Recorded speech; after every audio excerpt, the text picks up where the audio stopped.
کہ میں نے شروع میں منافقین کی 2 کیٹیگری اور مسلمانوں کی 3-4 کیٹیگری بتائی تھی کہ اتنے قسم کے لوگ ہو گئے تھے غزوہ تبوک میں جانے کے سلسلے میں.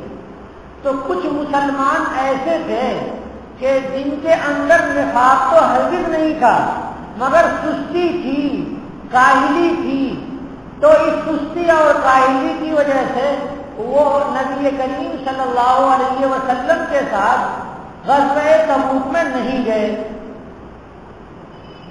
یہ ایسے 10 صحابہ کرام کہ جو سستی اور کاہلی کی وجہ سے نبی کریم صلی اللہ علیہ وسلم کے ساتھ جہاد کے لیے نہیں گئے.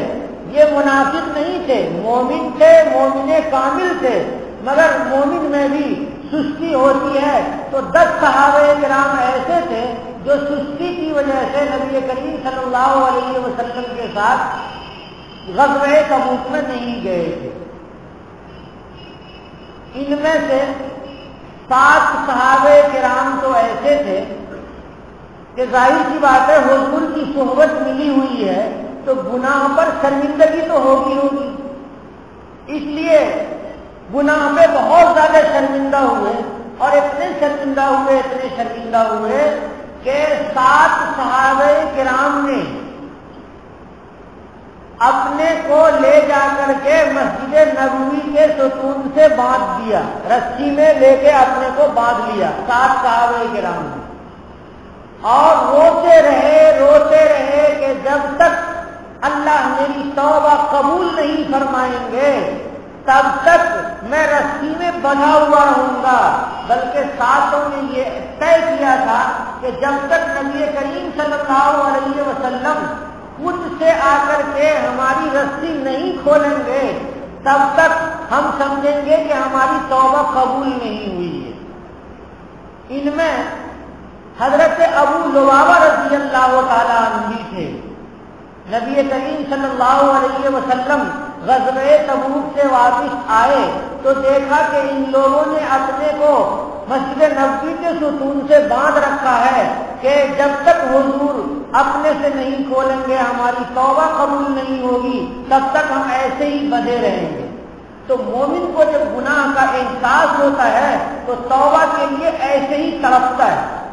ایک سوال پیدا ہوا ہوگا آپ کے ذہن میں کہ صحابہ کرام حضور کے تربیت یافتہ ہیں، حضور کی صحبت میں ہیں، تو پھر یہ 10 آدمی ایسے کیوں ہوئے؟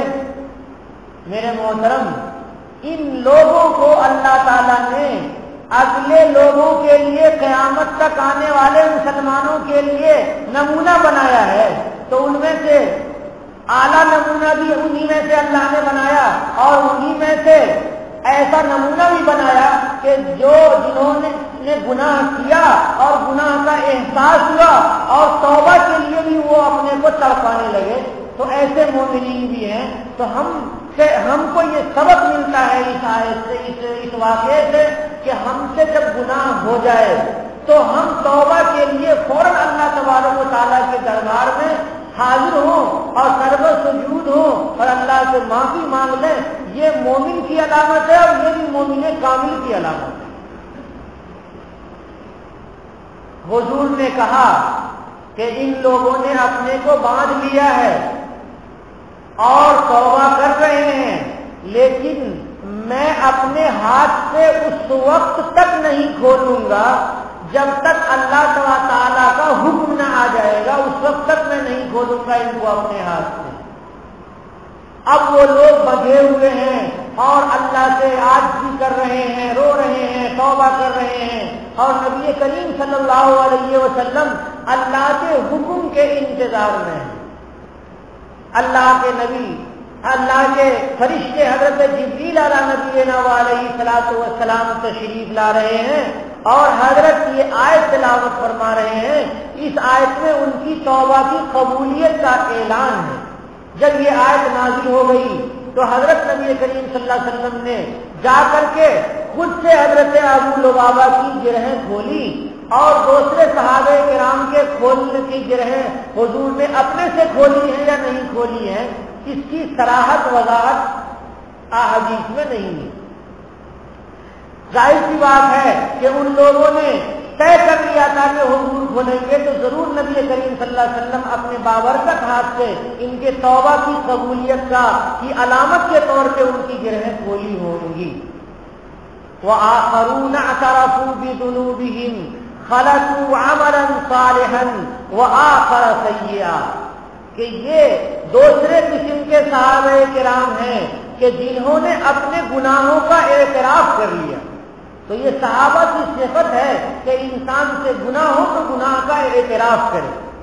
کیسے ہیں صحابی کہ ان کے اچھے عمل اور ان کے برے عمل مل گئے ہیں۔ کیسے مل گئے ہیں؟ اچھا عمل تو ان کا کلمہ پڑھنا ہے، ان کا نماز پڑھنا ہے، ان کا توبہ کرنا ہے، زکوٰۃ دینا ہے، حج کرنا ہے، وغیرہ وغیرہ، یہ سب تو اچھے اعمال ہیں۔ نبی کریم صلی اللہ علیہ وسلم کے ساتھ غزوہ تبوک سے پہلے جو غزوات ہوئے ہیں ان میں شامل ہونا ہے، غریبوں فقیروں کی مدد کرنا ہے۔ غرض یہ کہ جتنے اعمال صالحہ ہیں وہ ایک طرف ہیں، اور جو برا عمل ہے وہ غزوہ تبوک میں نہ جانا ہے۔ تو اللہ نے کہا کہ خَلَطُوا عَمَلًا صَالِحًا وَآخَرَ سَيِّئًا، کہ انہوں نے عمل صالح کو ملا دیا اور دوسرے برے عمل کو، یعنی اچھے اور برے عمل ان کے اکٹھے ہو گئے۔ تو اللہ توبہ کا اعلان فرما رہے ہیں آسمان سے، عَسَى اللَّهُ أَن يَتُوبَ عَلَيْهِمْ، امید ہے اور یقین ہے۔ اللہ اپنے لیے جو امید کا لفظ استعمال کرتے ہیں عسا کا یا لعل کا، تو وہ یقین کے معنی میں ہوتا ہے۔ یقین ہے کہ اللہ تبارک و تعالیٰ ان کے اوپر متوجہ ہوں گے، ان کی توبہ قبول فرمائیں گے۔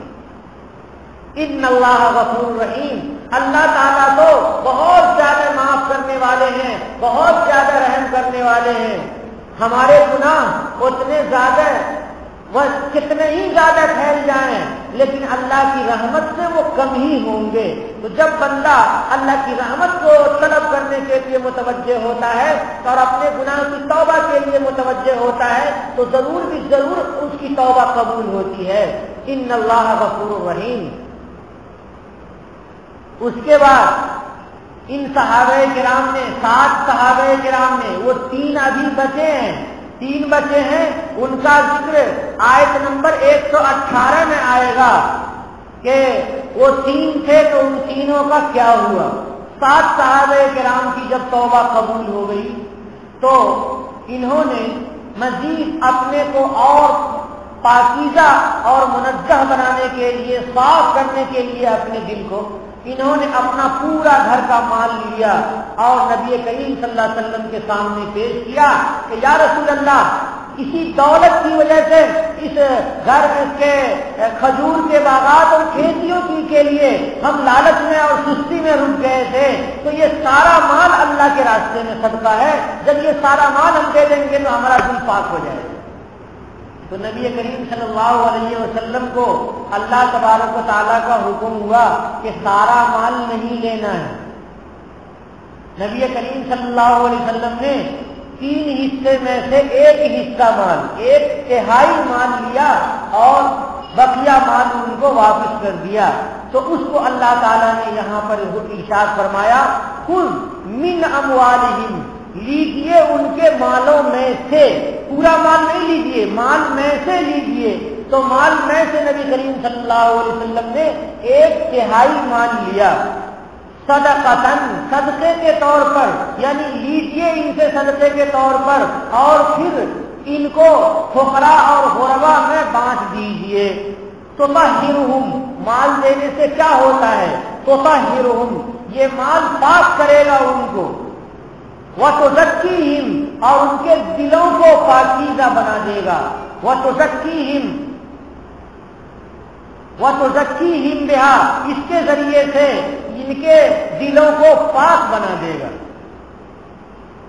یہ نبی کریم صلی اللہ علیہ وسلم کو حکم ہے کہ آپ ان کے مالوں کو صدقہ کے طور پر لیں، اس حال میں کہ آپ ان کو پاک کر دیں اور آپ ان کو منزہ کر دیں۔ یعنی ایک طرف تو توبہ قبول ہو ہی گئی ہے اور مزید نکھار پیدا کرنے کے لیے مال کو انہوں نے پیش کیا۔ مثال کے طور پر کپڑے میں سرف ڈال دیتے ہیں اور میل نکل جاتی ہے، پھر اس کپڑے کو نہایت تیز صابن سے ایک مرتبہ دھلتے ہیں تو اور کپڑا نکھر جاتا ہے اور چمکیلا ہو جاتا ہے۔ اس کے بعد اس میں تینوں پان ڈالتے ہیں تاکہ اور شائننگ اس میں آ جائے، تو کپڑے میں سے تو میل پہلے ہی نکل گئی ہے، لیکن اس کے ساتھ پھر وہ تیز صابن اور تینوں پال جو ڈالا ہے تاکہ اور چمک پیدا ہو جائے، تو ان کی توبہ تو قبول ہو گئی، جو اندر کی خرابی تھی وہ نکل گئی، اللہ نے قبول کر لی۔ اس کے بعد مزید اپنے کو پاک اور منزہ کرنے کے لیے، چمکانے کے لیے اپنے دل کو انہوں نے اپنا پورا مال پیش کیا تھا نبی کریم صلی اللہ علیہ وسلم کی جناب میں۔ وصلی علیہم، اور حضور کو یہ حکم ہوا کہ آپ ان صحابہ کرام کے لیے رحمت کی دعائیں کیجیے۔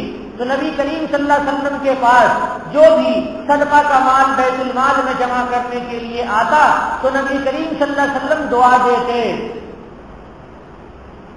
اور اس کو واپس کرتے۔ اس طرح سے نبی کریم صلی اللہ علیہ وسلم کی دعائیں ان صحابہ کرام کو محض دنیا کے دورے سے مال کے صدقہ کرنے پر حاصل ہو جاتی تھی۔ ان صلاتک سکن لہم، فرماتے ہیں کہ نبی کریم صلی اللہ علیہ وسلم کو اللہ فرما رہے ہیں کہ آپ کی دعا ان کے لیے اطمینان کا باعث ہوگی۔ جب نبی کریم صلی اللہ علیہ وسلم کی خدمت میں مال لے کر کے پہنچے اور حضور کی زبان مبارک سے دعا نکل گئی تو ان کا دل مطمئن ہو گیا کہ ہاں حضور نے دعا دے دی ہے اور اب یہ صدقہ ضرور اللہ تبارک و تعالیٰ کی بارگاہ میں قابل قبول ہو گیا ہے۔ واللہ سمیع علیم، اللہ تبارک و تعالیٰ سننے والے ہیں، یعنی آپ جو بولتے ہیں اور دعا دے رہے ہیں اس دعا کو بھی اللہ تعالیٰ سنتے ہیں۔ علیم، اللہ جانتے ہیں کہ دل کی حالت ان لوگوں کی کیسی ہے جو صدقہ پیش کر رہے ہیں، تو اللہ کی حکومت تو دل پر ہوتی ہے، تو اللہ دل کے احوال کو بھی خوب جانتے ہیں۔ اس کے بعد اللہ تعالیٰ کہتے ہیں کہ دیکھو اللہ کی رحمت سے مایوس نہ ہو، اللہ کی رحمت سے مایوس نہ ہو۔ کسی مسلمان کو کتنا ہی گناہ ہو جائے، کتنا ہی پاپ ہو جائے، لیکن وہ اگر توبہ کرنا چاہے تو توبہ کے لیے اللہ کا دروازہ کھلا ہوا ہے۔ اس مضمون کو اللہ نے یہاں پر بڑے ہی اچھے انداز میں بیان فرمایا ہے۔ الم یعلموا ان اللہ هو یقبل التوبۃ من عبادہ، کیا یہ لوگ نہیں جانتے ہیں کہ اللہ تعالیٰ وہی ہیں جو توبہ قبول کرتے ہیں اپنے بندوں سے؟ تو اے اللہ کے بندو، اگر کوئی گناہ ہو جائے تو اللہ تعالیٰ کے دربار میں رجوع ہو جاؤ۔ یہ آیت صرف انہی صحابہ کرام کے لیے نہیں ہے کہ جو 7 صحابہ کرام سے ان کی توبہ اللہ نے قبول کی، بلکہ دنیا میں قیامت تک آنے والے لوگوں کے لیے ہے، سارے انسانوں کے لیے ہے، کافر کے لیے بھی ہے، مسلمان کے لیے بھی ہے کہ اے کافر تو کفر سے توبہ کر لے، اللہ کے دربار میں آ جا۔ اے مسلمان تو اپنے کبیرہ گناہوں سے توبہ کر لے اور اللہ کے دربار میں آ جا، تو اپنے صغیرہ گناہ سے توبہ کر لے اور اللہ کی آغوش میں آ جا۔ یہ اللہ تعالیٰ کا دروازہ ہمیشہ ہمیشہ کے لیے مسلمانوں کے لیے کھلا ہے۔ الم یعلموا، کیا ان لوگوں نے نہیں جانا کہ اللہ تبارک و تعالیٰ ہی کی ذات ایسی ہے جو توبہ قبول کرتی ہے اپنے بندوں کی، وَيَأْخُذُ الصَّدَقَاتِ، اور صدقات قبول کر لیتی ہے۔ یہ اللہ تعالیٰ کی ذات ہے کہ اللہ کے یہاں ایک آدمی جو مال لے جاتا ہے اسے اللہ قبول کر لیتے ہیں۔ قبول کرنے کا یہ مطلب نہیں ہے کہ اللہ لیتے ہیں اور کھاتے ہیں اور پیتے ہیں، قبول کرنے کا مطلب یہ ہے کہ وہ اس مال کے ذریعے سے اللہ بندے سے راضی ہو جاتے ہیں، وہ مال تو پھر واپس بندوں ہی کے درمیان غریب بندوں میں تقسیم ہو جاتا ہے، تو اللہ تعالیٰ قبول کرتے ہیں، یعنی اللہ راضی ہو جاتے ہیں صدقہ دینے والے سے۔ وَأَنَّ اللَّهَ هُوَ التَّوَّابُ الرَّحِيمُ، اور بے شک اللہ تبارک و تعالیٰ توبہ قبول کرنے والے ہیں۔ تواب کے معنی بہت زیادہ توبہ قبول کرنے والے، بہت زیادہ توبہ قبول کرنے والے ہیں اللہ الرحیم، اور رحم کرنے والے ہیں، بہت زیادہ رحم کرنے والے ہیں اللہ تبارک و تعالیٰ۔ اے کاش کہ انسان اللہ کی رحمت کو تلاشے، اے کاش کہ انسان کے دل میں توبہ کا خیال پیدا ہو جائے تو اللہ تبارک و تعالیٰ کی رحمت کو کس جوش میں وہ پائے گا کہ اس کی انتہا نہیں۔ اللہ تبارک و تعالیٰ آگے ارشاد فرماتے ہیں قل اعملوا فسيرى الله عملكم ورسوله والمؤمنون۔ اللہ کے نبی صلی اللہ علیہ وسلم کو کہا جا رہا ہے کہ آپ کہہ دیجیے مسلمان صحابہ کرام سے عمل کرتے رہو، اعملوا عمل کرتے رہو، فسيرى الله عملكم، اللہ دکھائیں گے، ان قریب دیکھیں گے اللہ تعالیٰ تمہارے عمل کو، یعنی عمل کرو گے تو اس میں خلوص کتنا ہے، وہ عمل قیامت کے دن رکھا ہوا ہے۔ جب انتقال ہوگا تمہارا تو اللہ دیکھیں گے تمہارے اعمال کو اور تم دیکھو گے اپنی آنکھوں سے اپنے اعمال کو۔ اللہ تبارک و تعالیٰ کہ یہاں جو بھی عمل جاتا ہے وہ اللہ کی نگاہ میں ہوتا ہے کہ اس بندے نے فلاں عمل کیا ہے، ہر ایک کا اس کے کھاتے میں جمع رہتا ہے۔ وَرَسُولُهُ، اور اللہ کے رسول دیکھیں گے، وَالْمُؤْمِنُونَ، اور مومنین دیکھیں گے، یعنی دنیا کے لحاظ سے جو انسان نیک عمل کیا، مثلا میدان تبوک میں غزوہ تبوک کے لیے نکلا تو اس عمل کو دیکھا، سارے مسلمانوں نے دیکھا کہ فلاں فلاں نے نیک عمل کیا ہے، اللہ کے نبی صلی اللہ علیہ وسلم نے دیکھا کہ اتنے لوگوں نے ہمارا ساتھ دیا ہے، اور اللہ تبارک و تعالیٰ کو دیکھ ہی رہے ہیں، اللہ کی آنکھ سے کوئی چیز اوجھل نہیں ہے۔ وَسَتُرَدُّونَ إِلَىٰ عَالِمِ الْغَيْبِ وَالشَّهَادَةِ، اور ان قریب تم لوگ لوٹائے جاؤ گے اس ذات کی طرف جو غیب کو بھی جانتی ہے، اس ذات کی طرف جو دکھنے والی چیز کو بھی جانتی ہے، ہر چیز کو اللہ تبارک و تعالیٰ جانتے ہیں۔ فَيُنَبِّئُكُم بِمَا كُنتُمْ تَعْمَلُونَ، وہ آخرت کا جو زمانہ ہوگا، اس آخرت کے عالم میں کوئی کسی کا نہیں ہوگا، لیکن اللہ تبارک و تعالیٰ تمہارے سارے اعمال کو دکھائیں گے اور سارے اعمال کو بتائیں گے، یعنی سب کا بدلہ عنایت فرمائیں گے۔ فَيُنَبِّئُكُم، تو اللہ تبارک و تعالیٰ تم کو بتائیں گے تمہارے سارے کاموں کو، یعنی بما کنتم تعملون، جو تم کرتے تھے۔ اب 3 صحابہ کرام ہیں کہ جنہوں نے اپنے کو مسجد کے کھمبے سے ستون سے نہیں باندھا تھا، ان کے لیے یہاں پر اشارہ ہے کہ ان کا حکم بعد میں نازل ہونے والا ہے۔ وَآخَرُونَ مُرْجَوْنَ لِأَمْرِ اللَّهِ، اور کچھ صحابہ ہیں کہ جو ملتوی کر دیے گئے ہیں اللہ کے حکم کے لیے، یعنی جب تک اللہ کا حکم نہیں آ جائے گا تب تک ان کے سلسلے میں کوئی فیصلہ نہیں کیا جا سکتا ہے۔ اس وقت نبی کریم صلی اللہ علیہ وسلم نے صحابہ کرام کو یہ کہہ دیا کہ ان 3 لوگوں سے کوئی آدمی بات نہ کرے، تو ان تینوں کو سے بات کرنا بھی سب لوگوں نے چھوڑ دیا تھا۔ وہ بہت پریشان ہوئے۔ ان کا ذکر جب 118 نمبر آیت میں آئے گا تو میں تفصیل سے بتاؤں گا۔ اما يعذبهم واما يتوب عليهم، یا تو اللہ ان کو عذاب دیں گے یا ان کی توبہ قبول فرمائیں گے، وہ آگے حکم آئے گا۔ واللہ علیم حکیم، اور اللہ تبارک و تعالی علم والے ہیں اور